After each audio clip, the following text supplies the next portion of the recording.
is the album out? Yes. So when the very first time that you went to see Chris about this album, what was that session like?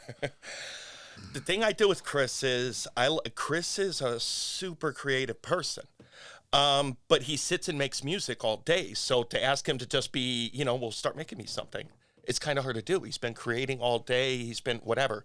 So I like to offer him, how would you, rhythms? We listen to other music.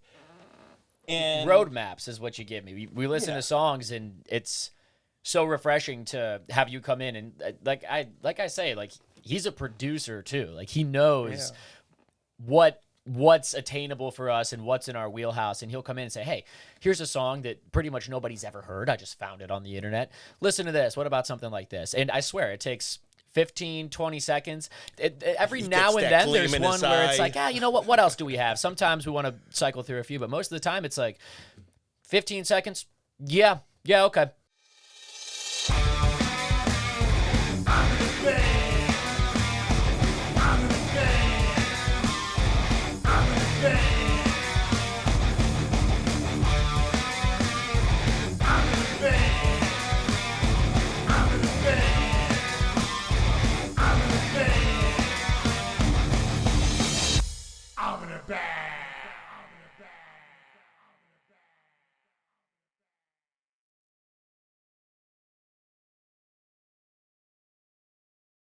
Welcome back, everybody, to another episode of Level Up Cleveland. And this week, we have two special guests with us. We have Mr. John Spalek here. Hello. Returning to the show. Was on the show before. And we have the award-winning producer. Prestigious award. Chris Dicola with us right here. Yeah. We speak of him very often on the show. We talk about him a lot. He comes up because there's a lot of people that Chris produces for that actually make it onto the show. So he's usually brought up in a lot of conversation. This year, he's recognized with the award from the Cleveland Music Awards. Yep. And congratulations, Chris, for that. Oh, thank you. I'm thrilled to be here on your award-winning show, my friend. Yeah, John and I have done some of the most creative stuff that I've done in the studio, and it's just an absolute blast working with him. So I'm stoked to be here and just hear about his story and, and that's why, talk about the process. And really, I just wanted to bring that up. But the real reason Chris is here is because John is putting out something different. The first time you were on here, it was with the Angered. Right. And since then, the Angereds moved on. I guess there's no more Angered, right? And you have to be angry to make angry music. And you were making it. Yeah.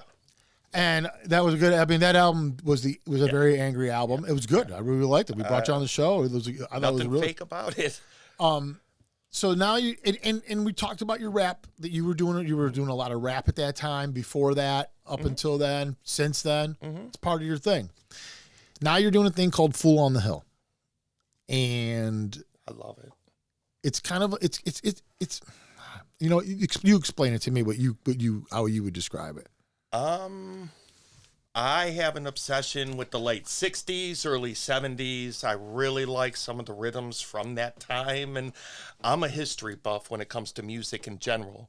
And so I know enough about music to know that everything's a circle. Everything comes back around eventually. You know, the rock and roll is the blues sped up, and you know what I'm talking about. Yeah. And I feel like some of those rhythms and other things have they're still used, but I just am going to use them in an interesting way. Yeah. A lot of the bum, bum, bum, bum, a lot of rhythms that people don't really tend to go around much anymore. Yeah, right. And it's in, how do I describe it? It's kind of in a hardcore vein sometimes, some of the stuff you do. Almost anything I ever do ends up in the hardcore range, but... I mean, but remember, if I remember right, I described your voice somewhat like Milano from SOD. Right. This is different. I use it, but... Yeah, but you still do get a little angry in your voice because that's part of what you do. That's it's just who I am. you have a pretty slick delivery that way where you really you're emotionally, you inflect that in your voice well. right? It took a long time to find it, quite honestly. I didn't find that voice at all. I sounded like every other person that doesn't really approach the mic right up until about 5 years ago. When I came here and started making that Angered album, I realized that my voice, you can't use a rap voice and start screaming, the things that I was screaming. So I start going in the booth, and my friend Chris Long starts telling me, well, try and go with Batman. Before you start saying anything, say, I'm Batman. As silly as that freaking sounds, I started doing it. I started adding that growl and that, other tone. With the Angered, it was all that tone. Yeah, right. Now I've worked it into, this is the music that I'm going to make the rest of my life. This rhythm, You this found that you think you right, found a this niche. type of feel, this type of someone's going to get up and dance to it at the right time, and so on and so forth. It's got more of a rhythm to it, and so using that voice has become a part of what we do. It's and almost not a character that you can pull out if you want to through how you control it. So let me ask you this question. So is the album out? Yes. So when the very first time that you went to see Chris about this album, what was that session like? The thing I do with Chris is Chris is a super creative person. But he sits and makes music all day. So to ask him to just be, well, start making me something, it's kind of hard to do. He's been creating all day. He's been whatever. So I like to offer him, how would you, rhythms. We listen to other music. And roadmaps is what you give me. We listen to songs, and it's so refreshing to have you come in and like I say, like he's a producer too. Like he knows what's attainable for us and what's in our wheelhouse, and he'll come in and say, hey, here's a song that pretty much nobody's ever heard. I just found it on the internet. Listen to this. What about something like this? And I swear it takes 15, 20 seconds. Every now and then there's one where it's like, what else do we have? Sometimes we want to cycle through a few, but most of the time it's like 15 seconds.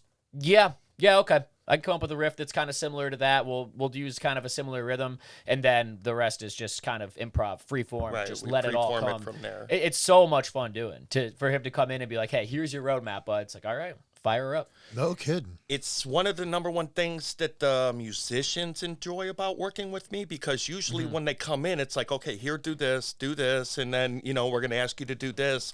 When they work with me, I'm like, I don't know. What do you want to do, man? What are you good at? Come up with something. Come up with something. And you believe it. And you do have a well-rounded group of guys here that can play some. Yeah. Oh, absolutely. They can. I didn't know it as I was assembling those people what, their rank among the hierarchy was. Yeah, they're pretty good, right? I just know music. Yeah, right. I know music. The first time I heard Kenny, I joke with Kenny. I stalked him. There's no other word for it. I stalked Kenny. Kenny's the drummer. Yeah, Kenny. Right. I stalked Kenny until he said yes to do my drums on the Angered album. He was on the Angered album, and he's also doing this with you too. The full. Well, now we're, again, I keep feeding him interesting stuff, and it's a good relationship. So, we touched on some stuff with you as far as your past and some of the things that got you here and some of the things you had to endure and stuff that you got through. We didn't really touch. There was a lot of people here, and we were all talking about a lot of things. It was mostly about the Angered, but tell the people a little bit about you and what happened to you years before. Well, the funniest thing is, let's even just quickly talk about the Angered. I'm surprised more people weren't scared by that. By the what? The music? I'm an honest person. When you listen to my music, in a general sense, I'm not making up stories. I'm not deciding like, well, that'll sound good, so let me do that. Yeah. It's me deciding, I want to talk about this, and so that's what I do. Oh, I see. So the fact that if you listen to some of that, there's some scary shit on it. I've listened to it. Yeah, because you also have the lyric videos out there and stuff. Yeah, right. So you can I was in a very dark place. Yeah. I had a pretty brain good music, tumor. though. It wasn't bad. I had a brain tumor quite a while ago now, but after the brain tumor, I kind of thought that like once they took it out, like life's going to go back to normal, and that's not at all what happened. No. That was like the start of the, like downward fall, Yeah. I guess you would say. Up until the point of coming to this studio and working with Jake, I had gone through a time of almost 3 to 4 years that I just stopped leaving the house. We're talking about Jake Jekyll. Jake Jekyll. The other. Right, Jake Jekyll. He was here the last Signal time. Flow. Right. The founder. Yeah, the founder. I had given up on life. I stopped leaving the house. I was having panic attacks. I was, suicidal is the only other word to put it. I was. There's no question. I knew I had to start getting out of the house. And so I don't bowl. I don't, so on and so forth. Well, maybe I'll try music again. My friend Chris Long had made friends with Bittersweet Revenge. At the time, he was friends with Mark and all of them.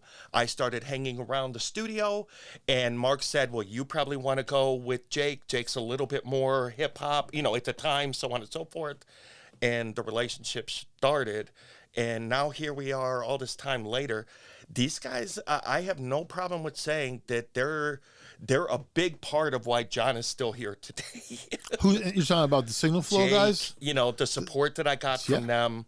I questioned everything. I'm the old guy in a building. I'm 50. These guys are 20-something or, early 30s. But to get the recognition, like you said, even when I started questioning myself early, well, you got Kenny. You got Angel. Yeah. If you were nobody, dude, these guys wouldn't be around. Point. They don't just show up because they, It's a great point. I mean, that's a great point. And everybody in this life gets confidence or whatever from all kinds of different things, but that is the number one way to do it, right? When somebody does something very well kind of endorses you in some way, right? How much more confidence can you get than that?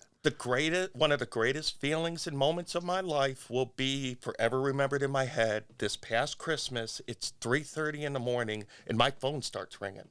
I think it's one of my knucklehead friends. He's one of my friends is partying, and now he wants to, Yeah. So I'm pissed off. What the hell are you calling me at 3:30 in the morning? Yeah. I answer the phone. It's Kenny.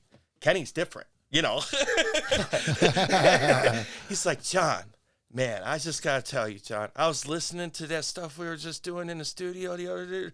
Man, John, if any other big band released that song, that's a hit record. That's See, a hit record. That's endorsement. Right. And he has no reason in the world to do that except he was kind of like he heard it, he was taken aback by it, and he had to call you. It's like he was drunk at the end of the night, put his headphones. Well, no, he was drunk. Oh, I know, but I mean, that didn't matter. That was part of the great part of the call, but again, it was just that. It's great to be acknowledged by your peers. Absolutely. Especially ones like Kenny. And it helped get you through a pretty traumatic time. Unbelievably traumatic time. Right? The brain thing and all that, that was the first time that I'd ever questioned life. I was always in kind of like the fast lane. You go to work, you get up, you do this, you do that, all of a sudden you had the roll around way down and, now. Yeah. I go back to the day I found out. The doctor's like, well, John, I mean, you're basically a healthy guy. You got a good blood pressure. You got this. But we did find a golf ball-sized tumor on the left side of your brain. That's how they told you? Yeah. Yeah. Golf ball. Yeah. No kidding. Yeah. Wow. I got a scar from here all the way down to here.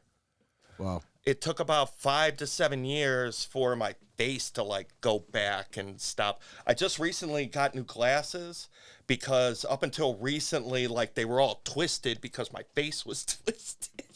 Oh, shit. Really? They morph? They sort of conform to your facial So features. I would take them off. I'm like, you want to know how crooked my face is? And I would take them off and show, this one's way over here, this one's over here. And I just slipped them right back on. And That's wild. But eventually everything just goes back and you're fine again. Well, a lot of therapy, a lot of working through it. I mean, I went through some real low times. Yeah. But again, I have children. I've been a hustler since I was 10. I kind of grew up on the streets, Lower East Side. I saw you, Bessemer, so on and so forth. I'm a Slavic Village kid from the mid 80s. Oh yeah. Yeah. I grew up in a rough neighborhood, had to grow up tough, and so I have a good reflex of when I get knocked down. I guess I'm just pretty good at getting back up eventually. Well, good. Yeah. Good because we're glad you're still here. Yeah. And everything worked out. And the Fool on the Hill is the ultimate. So talk about that a little bit. So let's just talk about the process through this whole thing that you come to this point now. The Angered was version 1. That was me still completely lost and just not even understanding what the hell's going on. And you've kind of moved past that now. This is right. You've opened We up went this on now. and tried to make more music, but again, I'm an honest artist. The rage was gone. You can almost consider it like healing is like alcoholism. Like when you go through the steps of recovery, you go through the anger, you go through the sadness. Sure. You go through Oh yeah, I understand totally. No, yeah, I get it. So you reach to a point where you finally get to like right. your better. So once you've reached peace, how do I go back and talk about choking people or wanting to do so on and so forth. So that's when I realized. That's when I realized that, let's go back this direction. And that's when I got with Chris. The first album of The Fool on the Hill is my recovery. You can hear within the lyrics, it's me starting to figure shit out. I've been down before. I always get back up. Why wouldn't it happen again? Yeah. That's the whole message of this whole album, right. basically. Well, no, the first Fool on the Hill album was the recovery and just the getting back up. I see. This is the celebration afterwards, basically. So this is more of an upbeat feeling type attitude. This is me being yeah. back to... I got you.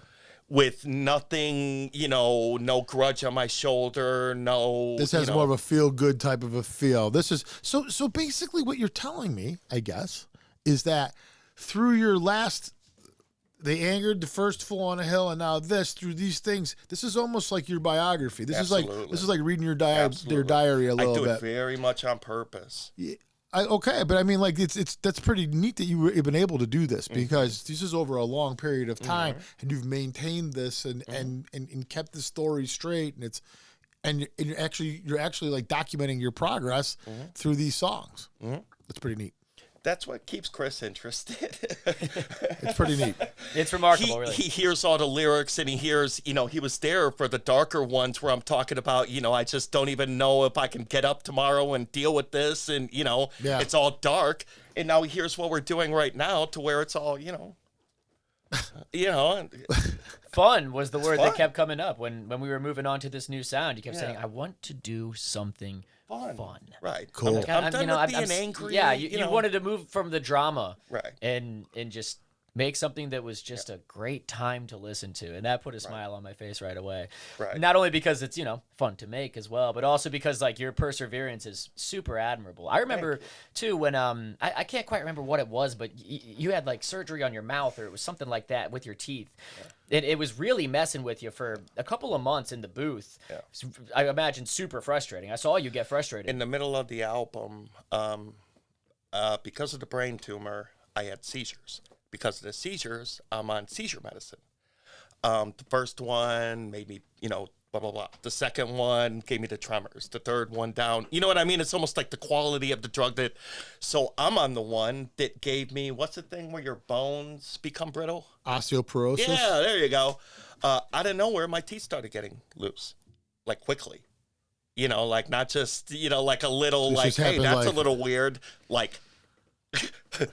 So right in the middle of the album, I had to have all my teeth pulled. We stopped for a little while, and we went back to work. I kept writing, and we went back to work. It's just getting knocked down and getting back up. I keep getting up. That's crazy. dude. Stay down. I don't stay down. I saw that get you down. Like I was there for all of those he was sessions there for it, so he saw me. Like I went in the booth a couple times and just, like I had to give the kill sign. Like no, Chris, this isn't. Wrap the session early sometimes. And that's to me, like me being in a session is like a kid in a candy store. I want to be there no matter what. Right. So to want to shut it down, again, I'm going to keep doing this no matter what. Yeah. No matter what, no matter who's listening, no matter, so on and so forth. At this point, I'm talking to my great grandkids.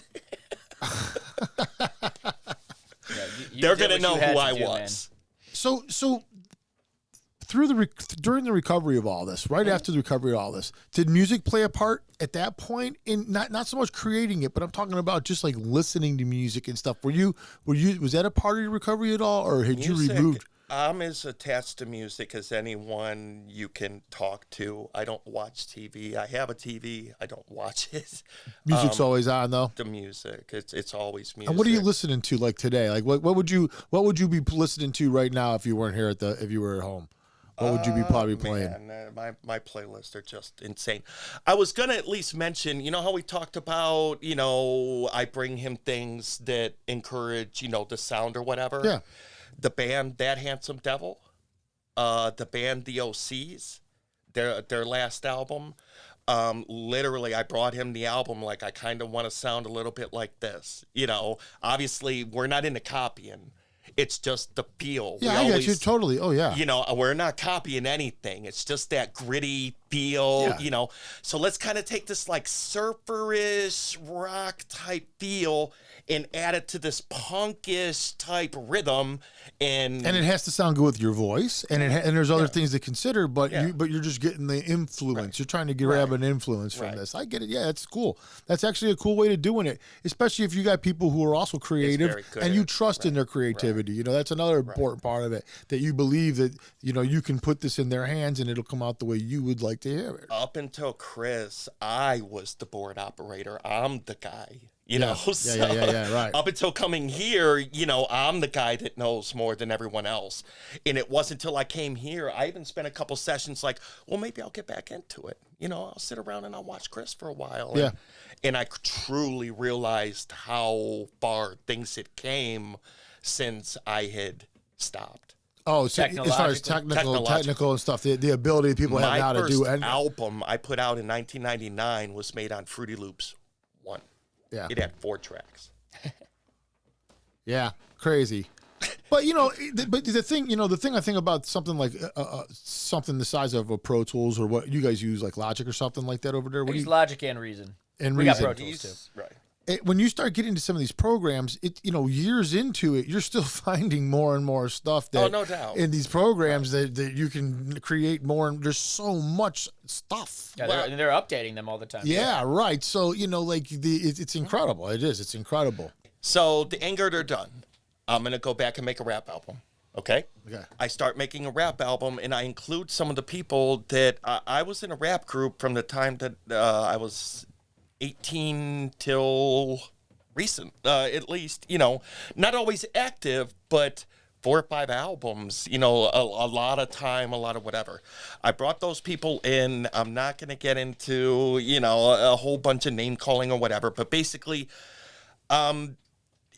bands over time always, can grow apart and other things like that. Sure. The way that guy does that eventually. I always joke that, I watched the documentaries of people that, like, why couldn't that band stay together and go make those millions of dollars? We weren't making any money, but we couldn't, Yeah, right. Exactly. We knew we were talented. We knew that we were better together. I don't want to be near those people. But anyway, so the sessions started turning out bad. I started to hear things that I didn't like from other people about those people and what they were saying about me behind closed doors. I felt like I was being used, I guess is the best way to put it. I had an explosive conversation with one of the people. And by the end of it, it just, that's it. I'm a very easygoing guy. And so it takes a lot to truly get me there. But once I've decided, whatever, then you get the horns. Yeah, And that was it. And that is it. They, the anger I have towards them, if you listen to my music, they're all over it. The first album, the one guy called me in the middle of the night. I got him banned from the studio. Oh, really? Yeah, they're not allowed, to come back here, and they tried. They even tried to do it like incognito. And so I again let them know, like, you're not welcome. He left me a voicemail in the middle of the night when he was drunk. Don't ever leave a rapper. Here, let me tell everybody, don't ever leave a rapper a drunken, rambling, crying voicemail in the middle of the night, because it ended up on the album. Yeah. That's kind of funny. He called Chris a punk, you and all your friends, and you're nothing, and, I'm going to smash you. And so I added it to the album. Wow. Huh. The first, That's an idea. the first Fool on the Hill album, I programmed most of the beats and was as hands-on as I'm ever again going to be. Because I felt like the best way to explain my position in that band would be George Harrison and the Beatles. Oh. Do you know that dynamic? Yeah, And, right. There was John, there's Paul, but here's this other guy that, like writes better music and so on and so forth. And, I could never catch back up. They formed the band, they, and I was always the third wheel. And I just got tired of that. That was it. That was it. A lot of drama going on with all that, yeah. Yeah. Wow. Yeah, that's crazy. They tried to call Jake and schedule without, like, giving their last name and, get back in the studio. If I bring you here and then we have a falling out, you have to go. I like it. No, it's true, though. That is the way it works. Understand, this isn't just a childish... You couldn't make me as mad as I am at a couple of these people, because this is 20-year-long friends. You know what I mean? Yeah, This is that you truly betrayed me after 30 years of friendship type. Yeah. That deep-seated, no, there's no coming back from that. Yeah. So that's the story of the hidden album. We made an entire album, and at the end they got cocky and thought, like, well, what, are you not going to release it? And you're like, no. And I told them, bury it. Yeah. I warned them that if they released it, there would be consequences, and they never did. Wow. Mm-hmm. Now, you could go back in the studio like Kiss and No. just have someone else replay everything. No, it was that band had a style. I got you. That I band got had you. a I know. feel, I a was just kinda groove, kidding. and, I mean, just to get the album out. Now you got me interested. I want to hear the fucking album. No, it was... Could I, Was it all right? It was pretty good. Pretty tough. yeah, I mean, we could probably hear it in this room one day, Very soundproof walls. It's in one of the computers. I'm not exaggerating. I don't have a copy of not any of the songs that were on No, the that's cool. album. It's a good story, though. Yeah. It's a good story. I mean, it's a story, and it probably has something to do with, part of your process of getting through the angry part of your whole thing. Yeah. Because that was right after the angered, and the angered thing was always kind of a crazy thing. Obviously. Yeah, that was always kind of crazy too. I mean, it was just crazy Again, all over the place. everyone that I handed it to, if you've listened to my career up to that point, there is nothing that John ever did that said at some point he's going to do something like that. Yeah. It's like you go all in with this stuff. It's like Absolutely. yeah, that's what you're Right. like you're Right. feeling angry. It's like I got to find angry people to make angry music, Right. and then Right. and then eventually, of course, that's gonna run its course, and then you feel something new. Right. So I could never be, I didn't mean to interrupt you, No, go but ahead. I could never be in a band that is in that, like, we have to keep making this kind of song because that's what our fans want. And yeah, no. So when you're coming in here with the new stuff, and you want it to be more joyous and more happy and more absolutely. fun. Big. Fun is the word Chris said, and so you're finding that just like in the anger, you decided to use a heavy metal type of hardcore heavy metal type thing to. But so what would you call what you're doing to? I can kind of identify the music that was the angered. How would you identify the music that's Full on the Hill, especially the newest version? The of newest release is even different from the first release. The first Right. Fool on a Hill album was it was exactly just about like half rap and half still kind of aggressive. Right. This current album is, I have to be honest, the band that had some devil. If you were to go listen to their album and, if you knew the lead singer and whatever, he's one of my inspirations. He's even older than I am, and he's still going. He's still, and still pushing. So he's one of the people that I still look to, again, at my age, there aren't many people still trying to break through the door and so on and so forth. And he actually did a song with me. So anytime you can get your idol, and I'm a true idol, I have his, signed records on my wall and whatever else. I send him a thing, and he said, yeah, I'll do a track with you. So one of the songs on Spotify features the guy from That Handsome Devil.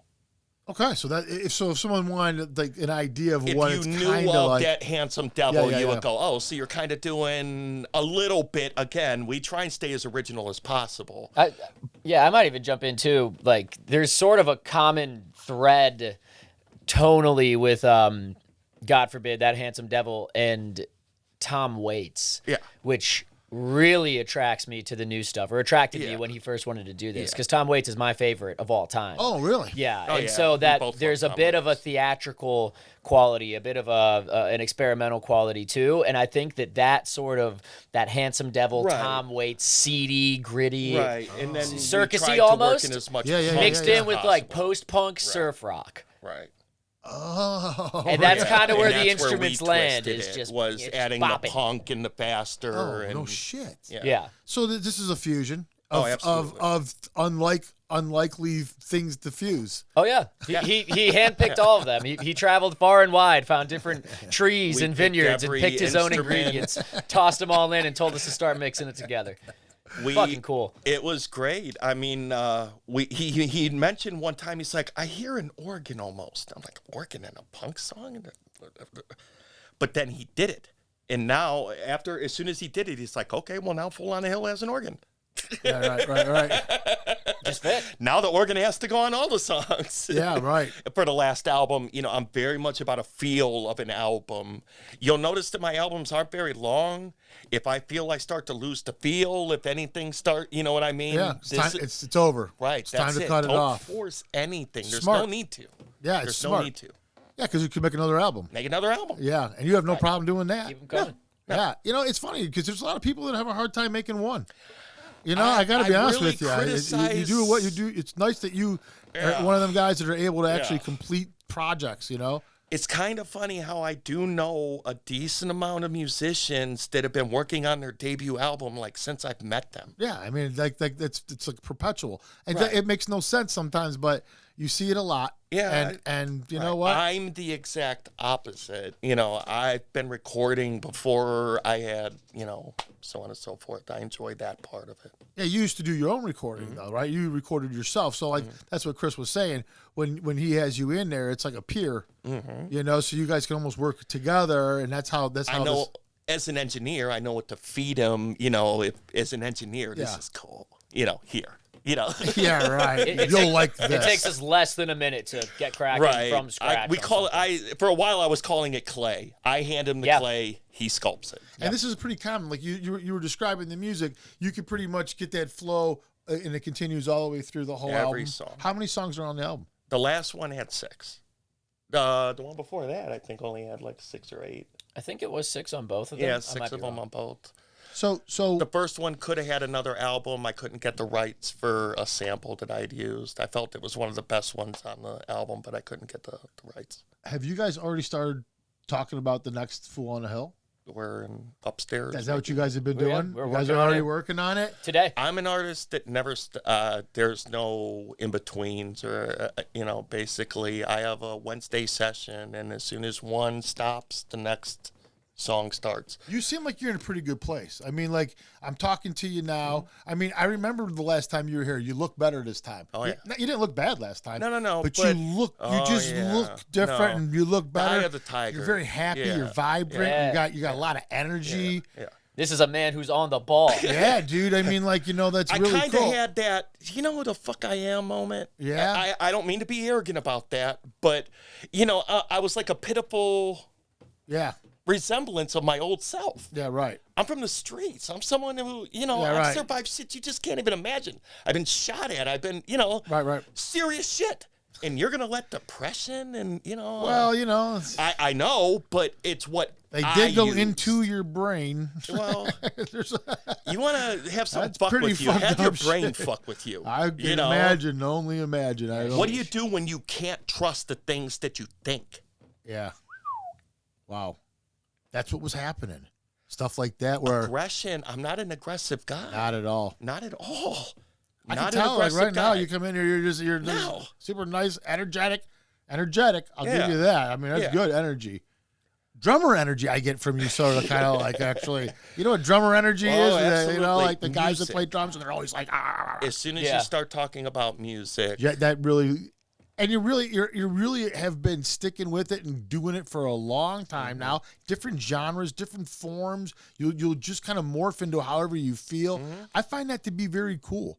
and that's why I get the musicians that I get, because they know that the next one's not just going to be a copy of the last. Yeah, you're like if Kid Rock did punk rock, you're like that kind of thing, you know, where Kid Rock goes into the country and all that kind of stuff. Right. But you take your style and you'll kind of like Morph it to wherever. play it around with it into different types of things, but you still stay catchy. And you know what? Your vocal delivery is still you. Yeah. Like that part is always John Spalek. That is not. That doesn't change. Now it gets angrier and less angry and that kind of thing, but that's what keeps it the same.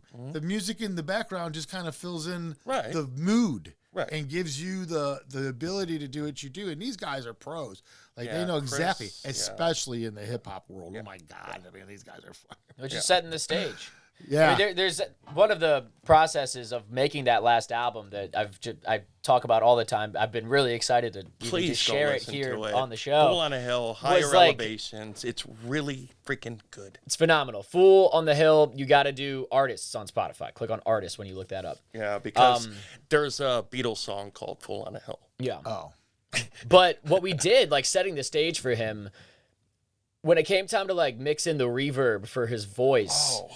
I'm playing with the different plugins, doing it in the box and all that, and I'm finding these different reverbs. But I had this idea like a couple years ago, and I was like, okay, this was probably like the time to actually do it. What we did is we bounced out all of his vocal takes throughout the entire record, just as themselves, soloed out, isolated. So I had on my phone just the vocal for each song. We plugged it into the big room back there and blasted it over the PA. We set up a pair of stereo microphones and recorded it in the big room. So the reverb on that record is what it sounds like if you listen to his voice playing in a venue. It's not an effect. It's real reverb. We made it ourselves. So again, a lot of what the guys like is that, I'm not just coming in and we're going to do this. I'm the guy that, hey, John, I got an idea. I'm like, really?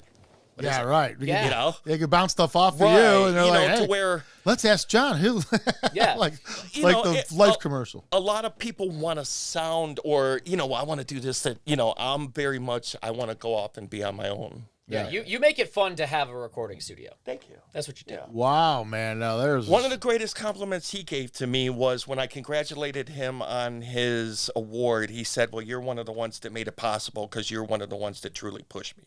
So. There you go. I took that as a great compliment.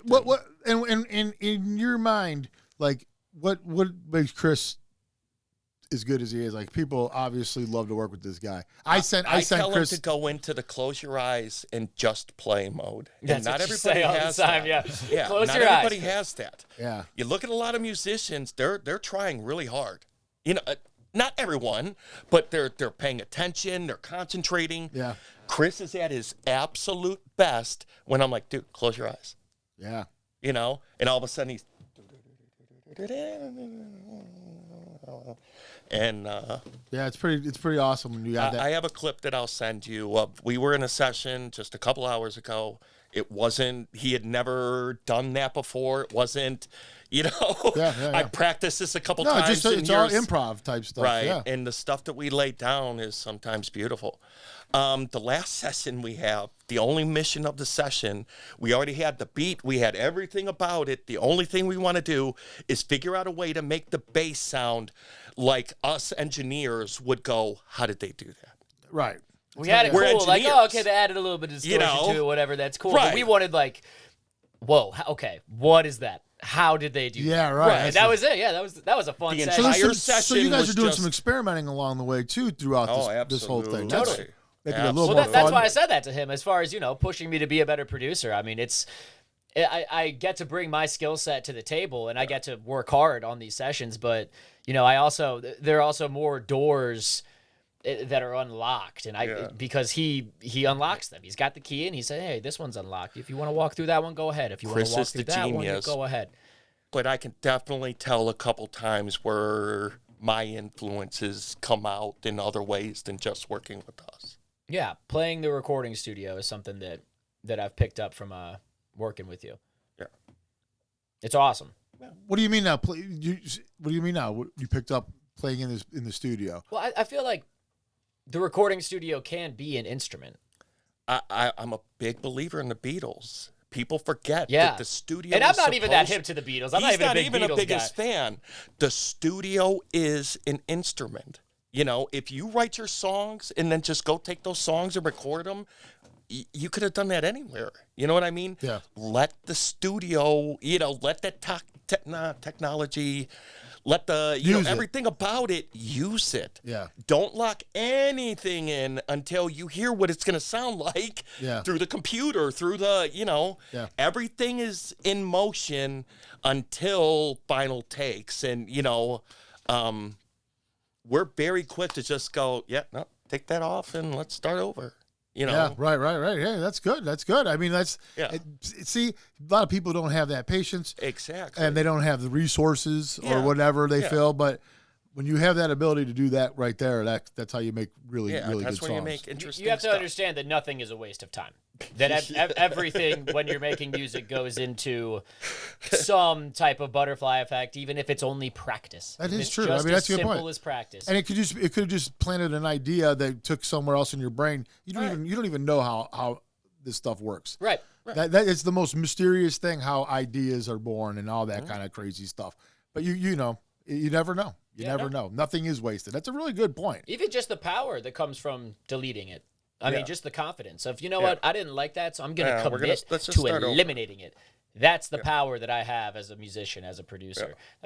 Stand up a little bit straighter after that. Let me make something I like, because now I know what I don't. Right. I know what I do. That's a really A lot good of point. people, if you put a lot of energy into it, it's hard to accept, like, you know what? I mean, I put a lot of energy, but. Well, yeah, and I think like what you're hitting on is like there's going to be a person who doesn't have certain confidences or whatever who just keeps everything, never deletes anything, No, right. not knowing when something is ready to be. Like, Right. you don't need this.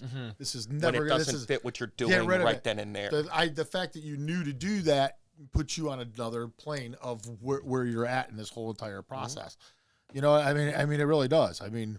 It gives you the confidence, like you said. Everything gives, because I don't believe anything is more important than confidence in anything. Absolutely. I feel the same way. Yeah, I there's couldn't nothing agree like more. there's nothing. Because I've had ultimate confidence. I was the guy back in the day. I was the leader, and then to go all the way down to the guy that couldn't leave the house and had panic attacks. And, again, confidence is until you don't have it or until you've lost it, you don't realize how important it is to be able to walk into the room and say, I'm one of the baddest motherfuckers here. Yeah, right. And I think a lot of the confidence, though, especially in music, it's just, it's in the beginning, it's getting past the nerves and all this stuff of walking up to that microphone and just letting it all hang out, putting your emotions out there for people and that whole thing. But then, then when you start writing music and you start creating things that are coming out of you and you're like putting on a recording and now it's crystal clear and perfect and everyone can hear everything and it's like and now you got to lay that out. There's a lot of times where people never make it to those points just because they never mustered up the confidence to do it. We don't have a lot of people who probably could create some really killer shit. Right. Because they just never had the confidence to get to that point. I posted it a while back. It's man game when you can talk about things that you don't even like admitting to yourself. Yeah. You know what I mean? Yeah. Anybody can get in front of a microphone and talk about things they don't have or about girls or about money or, you know. Yeah. And I'm not, not all music is based off that, but you understand what I'm saying. Yeah. It is man's game when you can stand up there and talk about things that you barely. Personal to you. Right, that you barely like talking about yourself. Yeah. But now here I am on a stage giving it to everybody. And what's neat is like when you're an artist, especially of your caliber, where you can take words and you can kind of like you're telling your story, but it doesn't have to be. And then I walked down the street and then I laid. You're telling it in a way where you're being poetic and you're being creative and in a way where it's not going to be straight. exactly to the point and in your face, but you are telling it in a poetic way that with through allegory and through different ways and metaphors. I'm a big fan of metaphors. It's not data. You don't, right, you don't exactly. absorb it. You interpret it. It's up to your own interpretation. And that makes I think that's the real intense fun out of doing this, when you take your stories of your life and then you create a listenable song too, right? That's the other thing, because we could always talk. We never talk about that part. Like, we'd always talk about all the other stuff with all the bands that come in here and stuff. But it's always got to be listenable. Yeah. Like there's a palatability that has to happen with all this music, because you can make music not palatable. Right. Yeah, a song can suck. Yeah, really. I mean, that is so true. Sometimes songs suck. Yeah. They get a little repetitive sometimes. And I think, in your for what you've done and what you've been recognized for, I think that's what you do. I think you can take songs that maybe not necessarily suck, but and create something much bigger out of them. Maybe not from what you've done with him, but I know for a fact you've done it with other people. Yeah. And Chris you I mean, which is the job of a producer in a way. I mean, that is the job, but some are just much better at it than others. And obviously we've had a number of people in here. I mean, I've had people in here that have straight up told me they can't work with other people. They can't work with other people. I'm like, well, there's this dude. And then I hear later, they're like, oh my God, thank you. I appreciate that. Thanks. That does happen often, and we get story after story after story just like that. People they not necessarily fall in love with you, but they fall in love with working with you for sure, man. And I don't know what you do. I've never recorded with you, man. But you're doing something amazing. If you guys are free for one of our sessions. Yeah, I would. I think I would. I think I will do that Wednesday, one time. I'll take you up on that. We're together every Wednesday. I took a couple videos that I'll give you. They're just of him, playing to what we were making. But again, he was creating it right there on the spot, and most of it's gonna be in the song. Yeah. When we started the session, there was no song, and by the end of the session, we're like, wow, song.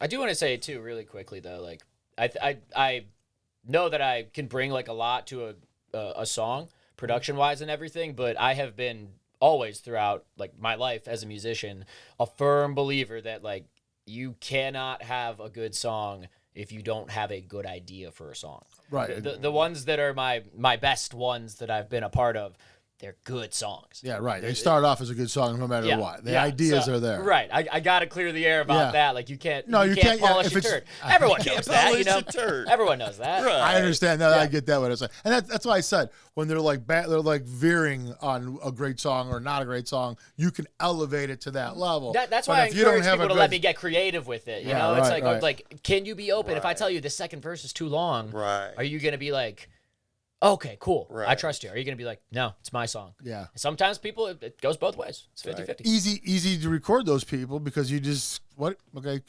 I made it. It's true. See you later. I made it clear with Chris early on that we need to have, like, you're a counselor. Like, there is nothing you can't say to me. There's nothing that, John, that verse just doesn't go. We need to be able. You love the collaborative When I process. leave here, don't just say, that was great, and, Yeah, we're not going to hurt each other's feelings. But we've made sure, when I'm in the booth, I'm asking his advice as much as, what do you think, Chris? Did you? It's necessary. It's necessary. Yeah, because we've grown together now, second album together. If you're going to create art with somebody else, then you're definitely have to have very thick skin.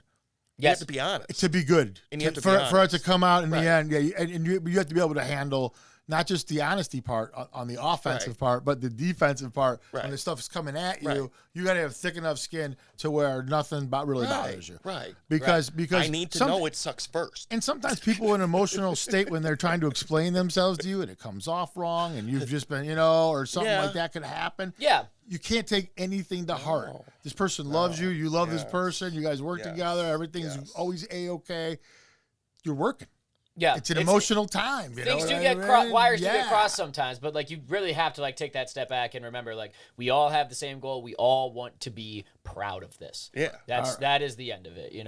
Like that's what we want. And that is the end of it because we're out of time. All right. That's all right. I think that went really good. Well, I'm proud of you, John. I'm proud. Thank you, man. Proud of you, man. Chris. It's been a pleasure, man. Fool on a Hill, Higher Elevations, the album. And that's already out on all the platforms and everything. Yeah. And so was the first one. Yeah. And the Anger now is that out there on the platforms? It's on all the platforms. It just, the band isn't there anymore and so on. But the music's still there. I'm still very proud of it. All right. Real quick, how much time I got? A couple minutes? I got like 2 minutes. Okay, real quick. Are you going to be playing out ever? What about going live with any of this stuff? Yeah. Nothing planned for it yet? No. Will you ever? I don't know. Are you just really in love with the studio thing and that kind I'm of a thing? studio rat. Okay, cool. I'm Steely Dan. Steely Daniel.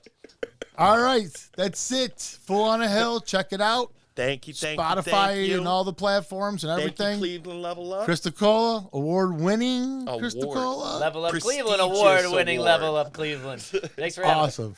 Thanks for coming on, guys. Absolutely. All right. Have a great one, everybody. We'll see you guys next week. That'll be fine.